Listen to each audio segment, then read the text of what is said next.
புரட்சி தலைவர் படத்துல உதய சூரியனின் பார்வையிலே உலகம் விழித்துக் கொண்ட வேலையிலன்னு பாடியிருப்பாரு. அதை சென்சார்ல உதயசூரியன் சொல்ல முடியாது, சொல்லக்கூடாது, அது திமுக சின்னம். அதை சென்சார்ல கட் பண்ணி உதயசூரியனை புதிய சூரியன் மாட்டிருப்பாங்க. இருந்தாலும் மக்கள் மனசுல, எங்க மனசுல எல்லாம் உதயசூரியன் போய் தான் பறிஞ்சது. நீங்க இந்த படத்துல பாட்டு பாடணும், பாட்டு பாடணும், என்ன இல்ல வார்த்தைய அடங்க மறு அத்துமீறுன்னு வருது அப்படின்னு எனக்கு ஒரு சந்தோஷம். நல்லா பாடிட்டோம்னா விடுதலை சிறுத்தைகள் கட்சியினுடைய எல்லா மேடைகள்லாம் அந்த பாட்டு ஒலிக்கும். தோழர் சேகுவாரா கூட என்ன எந்த வகையிலையும் ஒப்பிட்டு பார்க்க முடியாது. அப்படிப்பட்ட ஒரு ஒப்பற்ற புரட்சியாளர் தோழர் சேகுவாராக இருக்கவே முடியாது. ஆனா அந்த பேர்ல நடிக்கிறது எனக்கு மிகப்பெரிய மகிழ்ச்சி. நான் ரொம்ப மகிழ்ச்சியா தான் ஒரு படத்துல போய் நடிப்பேன். அந்த படம் ஓடிச்சுன்னா இன்னும் கூடுதலா மகிழ்ச்சி வரும், ஓடலன்னா வருத்தம் வரும். ஆனா நடிப்பது என்பது ஒரு மகிழ்ச்சியான விஷயம். ஆனால் பெருமைக்குரிய படங்கள்ங்கிறது ரொம்ப சில படங்கள் தான். சில படங்கள் சொல்றதை விட பெருமைக்குரிய படம்னு சொல்றது தந்தை பெரியாரா நான் நடிச்சதுதான். கள போராளிகளுக்கும் கலை போராளிகளுக்கும் ஊடக நண்பர்களுக்கும் குறிப்பாக இந்த மாதிரி நிகழ்ச்சியில காண முடியாத முகங்கள், மனித நேயத்தின் உச்சம் மார்க்சியம்.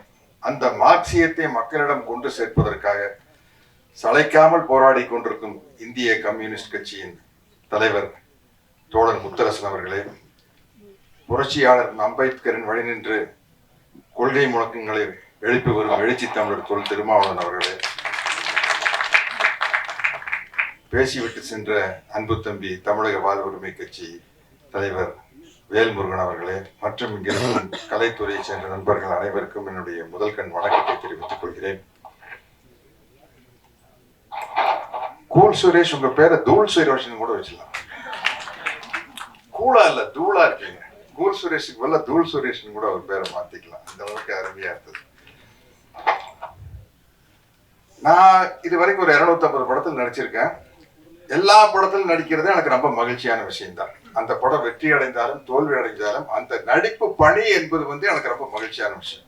நான் ரொம்ப மகிழ்ச்சியா தான் ஒரு படத்துல போய் நடிப்பேன்.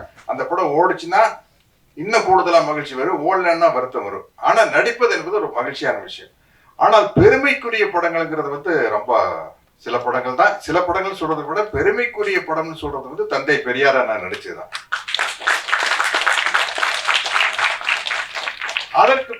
அதுக்கப்புறம் சில பெயர்களை தாங்கி நடிக்கும் போது ரொம்ப மகிழ்ச்சியா இருக்கும். அதாவது படத்து கதைக்கும் புரட்சி தலைவர் எம்ஜிஆர் அவர்களுக்கு எந்த சம்பந்தம் இல்லை. ஆனா எம்ஜிஆர் மகன் அப்படிங்கிற படத்தில் நான் தான் எம்ஜிஆர், அந்த படத்தினுடைய கதைப்படி. அதே மாதிரி தோழர் சேகுவாரா கூட என்ன எந்த வகையிலையும் ஒப்பிட்டு பார்க்க முடியாது. அப்படிப்பட்ட ஒரு ஒப்பற்ற புரட்சியாளர் தோழர் சேகுவாராக இருக்கவே முடியாது. ஆனா அந்த பேர்ல நடிக்கிறது எனக்கு மிகப்பெரிய மகிழ்ச்சி. ஏற்கனவே யாரோ சொன்னாங்க தோழர் சேகுவாருடைய கெட்டப்பில் நான் நடிச்சிருக்கேன். புரட்சிக்காரன் அப்படின்னு ஒரு படம், நம்ம வேலு பிரபாகரன் அவர்கள் தயாரிச்ச படத்துல நான் தோழர் சேகுவார கெட்டப்பில் நடிச்சிருக்கேன். அதேதான், புரட்சிக்காரன் படத்துல தோழர் சேகுவார கெட்டப் நடிச்சிருக்கேன். இந்த தோழர் சேகுவாரா அப்படிங்கிற டைட்டில் நடிக்கிறது எனக்கு ரொம்ப சந்தோஷமான ஒரு பெருமையான விஷயம். இந்த படத்தினுடைய தயாரிப்பாளர் அனீஸும் இந்த படத்தினுடைய இயக்குனர் அலெக்ஸும் என்னை பார்க்க வந்தப்ப சொன்ன விஷயம் எனக்கு அப்படியே புல்லரிச்சிருச்சு. அவ்வளவு மகிழ்ச்சியா இருந்தது. இந்த கதையை எழுச்சி தமிழர் தம்பி திருமாகிட்டையும் திராவிடர் கழக தமிழர் தலைவர் ஆசிரியர் வீரமணியா கிட்டையும் போய் கதையை சொல்லி இதுல இந்த தோழர் சேகுவாராங்கிற டைட்டில் ரோல் அந்த படத்தை இந்த காலேஜினுடைய ப்ரொஃபஸரா நடிக்கிறதுக்கு யார் இருந்தா சரியா இருக்கீங்களா, தம்பியும் சரி ஐயாவும் சரி சத்யராஜ் தான் கரெக்ட் விட்டாங்க. அதுக்காக உங்களுக்கு ஒரு மிகப்பெரிய நன்றிய எழுச்சி தமிழர் அவர்களுக்கு இந்த நேரத்தில் நான் கூறிக்கிறேன். ஏன்னா அது நடிப்பா இருக்காது, அது உள்ளார்ந்து வர்ற ஒரு செயலா இருக்கும். அப்படிங்கிறதுனால என்ன சொன்னது எனக்கு ரொம்ப மகிழ்ச்சியா ரொம்ப பெருமையா இருந்தது. எனக்கு இவங்க இந்த சென்சார்ல வெட்டப்பட்ட காட்சிகள் எல்லாம் இங்க போட்டு காட்டினாங்க. இந்த எல்லா காட்சியும் படத்தில் இருக்குது, ஆனா வசனங்கள் வேற. நான் மறுபடியும் அதுல ரீடப் பண்ணி வேற வசனங்கள்ல சென்சாரினுடைய விதிகளுக்கு உட்பட்ட வசனங்கள் தான் இந்த காட்சிகள்லாம் வருது இல்லையா. அதனாலதான் அதுக்கு நம்ம சென்சார் சர்டிபிகேட் கொடுத்துருக்காங்க. அதனால அதை இந்த படம் செப்டம்பர் 20ஆம் தேதி வெளியாகிறதுல ஏதாச்சும் தடங்கள் வந்துடுமோன்னு விநியோகஸ்தர்களோ திரையரங்கு உரிமையாளர்களோ பயப்பட வேண்டிய அவசியம் இல்லை. சென்சார்ல என்ன சொன்னாங்களோ அதை மாத்தி பண்ணியாச்சு இல்லையா. ஏன்னா இது பராசக்தி காலத்துல இருந்து இருக்குது, வேலைக்காரி அண்ணா காலத்துல இருக்குது. அண்ணா எழுதின வேலைக்காரிலிருந்து கலைஞர் வசனம் எழுதின பராசக்தியிலிருந்து இந்த மாதிரி பிரச்சனைகள் இருந்துகிட்டு தான் இருக்கு. அமைதிப்படையில் இருந்தது. வேதம் புரியுது படத்தையே தடை பண்ணாங்க. அந்த படத்தை அப்போ முதலமைச்சராக இருந்த புரட்சி தலைவர் எம்ஜிஆர் அவர்கள் தான் அந்த படத்தை பார்த்துட்டு இயக்குனர் பாரதி ராஜா அவர்களை கூப்பிட்டு நீ தியேட்டர் நான் பாத்துக்கிறேன் அப்படின்ட்டாரு. அப்படி வெளிவந்த படம் தான் வேதம் புரியுது. அந்த மாதிரி இந்த பல சிக்கல்கள் உள்ள படத்துல நான் நடிச்ச எனக்கு ரொம்ப அனுபவம் இருக்குது. இந்த படம் நடிக்கும் போது தம்பி அலெக்ஸ பார்த்தப்ப எல்லாருக்கும் தோழர் முத்தரசன் சொன்ன மாதிரி ஒரு சின்ன பையன் அப்படின்னு தான் நினைச்சோம். ஆனா நான் நடிச்ச காட்சிகளை பத்தி தான் எனக்கு தெரியும். ட்ரைலர் பார்க்கையில தான் எனக்கே பிரமிப்பா இருக்குது. அலெக்ஸ் வந்து அவ்வளவு அற்புதமா நடிச்சிருக்காரு. அவ்வளவு அருமையா, அவ்வளவு ஆக்ரோஷமா சண்டை காட்சிகள்ல வந்து அதாவது தன்னுடைய வாழ்க்கையில இந்த பாதிப்புகள் எல்லாம் நடந்திருக்குது. அந்த கோபம் வந்து அங்க தெரியுது. விடுதலை சிறுத்தைகள் கட்சியில் உள்ள உங்களுடைய முழக்கம் இருக்குது, அடங்கம் வரு அத்துமீறு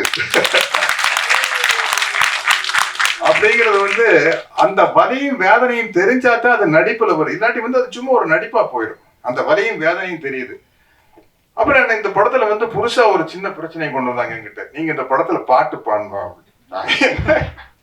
பாட்டு பாடணும் என்ன இல்ல, வார்த்தைய வந்து அடங்கம் வர அத்துமீறுன்னு வருது அப்படின்னு எனக்கு ஒரு சந்தோஷம். நல்லா பாடிட்டோம்னா விடுதலை சிறுத்தைகள் கட்சியினுடைய எல்லா மேடைகள்லாம் அந்த பாட்டு ஒலிக்கும். அப்புறம் எனக்கு என்ன பயன்னா, பாட்டு எப்படின்னா பாட்டுன்னு நான் எம்ஜிஆர் ரசிகன் தானே. எனக்கு இது பொது உடைமை சம்பந்தப்பட்ட பாடல்களா இருக்குது. அப்புறம் பாட்டு எல்லாமே ஹை பிச்சில் தான் ஆரம்பிக்கும். அச்சம் என்பது பாருங்க, எனக்கு பாடுறக்க அச்சம் என்பது மடமையடா அஞ்சாமை அப்படித்தான் பாட முடியாது. ஒரு டிஎம்எஸ் தான் வரணும். இல்லாட்டி ரொம்ப அழகா தனி உடைமை கொடுமைகள் தீர தொண்டு செய்யடா தானா எல்லாம் மாறும் என்பது பழைய பொய்யடா. சரியா பாட முடியல பாருங்க. இப்படி ஒரு சுதி சுத்தத்தோட தான் வரும். பாடணும்னு நான் சொன்னேன், எனக்கு இந்த மாதிரி எல்லாம் பாட முடியாதுங்க. ஏதோ ஏன் லெவலுக்கு ஏதாச்சும் ஒரு இருந்தா பாடலாம் அப்படின்னா எப்படி அப்படின்னா, நல்ல ரப்பா நம்ம தம்பி அருண்ராஜ் காமராஜ் படிக்காது நெருப்புடா நெருங்குடான்னா பாடிடலாம். இல்லாட்டி ரொம்ப சாப்பிட்டா அண்ணே அண்ணே சிப்பா என்னென்ன பாடிடலாம். நீங்க எங்கேயாச்சும் கொண்டு போய் அச்சம் இருந்தது படமேடா ரேஞ்சு குட்டுறாதீங்க அன்னைக்கு சார் அப்படின்னா, நீங்க வாங்க நாங்க பாத்துக்கிறேன்னு சொன்னாங்க. அங்க போனா அதை விட கஷ்டமா இருக்கு. நான் எவ்வளவு சிரமப்பட்டு பாடி இருக்குங்க தம்பி திருமாவர்களே, நீங்களே பாத்தீங்களா? அதாவது எனக்கு அதை பார்க்கல அடக்கம் ஒரு அத்து சொல்லிட்டு பாடும் போது ஏன்னா அப்படித்தான் பாட முடியல அந்த பாட்டை. ஆனா ஒரு பாட்டை வந்து ஒரு பெருமைக்குரிய பாடலா, ஒரு புரட்சிகரமான கருத்துக்கள் நிறைந்த பாடலா பாடுறது வந்து எனக்கு ரொம்ப மகிழ்ச்சி. எனக்கு அந்த பாடல்ல ஒரே ஒரு குறைதான் இருந்தது. இதையெல்லாம் இந்த அக்கிரமங்கள் நடக்கும் போது வருவான் புரட்சி தமிழன் என்ன காட்டுறாங்க. நான் ஒரு புரட்சி தமிழன் இல்ல, தமிழன். புரட்சி தமிழன் கிடையாது. இது புரட்சி தமிழன்கிற பட்டம் இங்க தோழர் முத்தரசன் அவர்கள் விரும்பினாலும் விரும்பாட்டி பொருந்தும், எழுச்சி தமிழருக்கும் பொருந்தும், தம்பி வேல்முருகனுக்கு பொருந்தும். பட் அது வேற எங்கேயும் போயிடுச்சுன்னு நினைக்கிறேன். இன்னும் இருற மாதிரி. சரி பரவாயில்ல, என்ன அது என்ன இல்லை, அதனால ஒன்றும் பரவாயில்ல. அது ஒரு மகிழ்ச்சியான விஷயம்தான். என்னன்னா இந்த படத்துக்கு வந்து இந்த மாதிரி படங்கள் ஓடும்போது ஒரு பெரிய சமூக மாற்றம் ஏற்படும். அது காரணம் வந்து நீங்க பராசக்தியிலிருந்து பார்த்துக்கிட்டு இருக்கீங்க. பராசக்தியிலிருந்து நாரோடி மன்னன் வரைக்கும் வேதம் புரியுது, அமைதிப்படை எல்லாம் வந்து இந்த சமூக மாற்றத்துக்கு மிக முக்கியமான படங்கள்.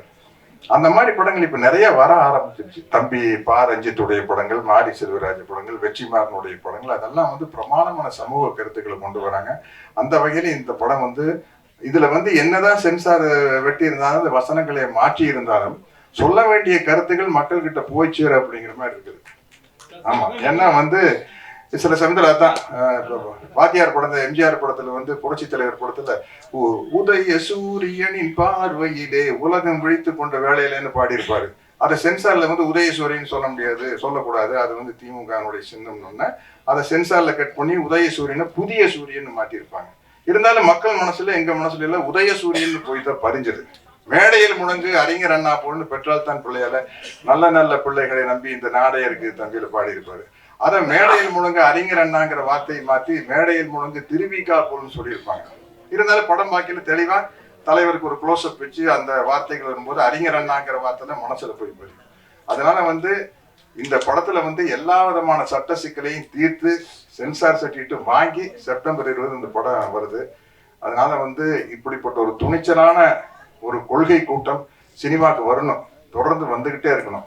ஏன்னா வந்து சினிமாங்கிறது ஒரு கலை அம்சம், பொழுதுபோக்கு அம்சமா இருந்தாலும் கூட ரஷ்யாவின் புரட்சியாளர் தோழர் லெனின் முதற்கொண்டு கலை வடிவத்தை ஆதரிச்சுக்கிறாங்க. கலை வடிவத்தின் மூலமாக ஒரு புரட்சி மக்களிடம் மிக தெளிவாக மிகச் சிறப்பாக சென்றடையும் என்பதில் ஆணித்தனமான நம்பிக்கை கள போராளிகளுக்கு இருக்குது.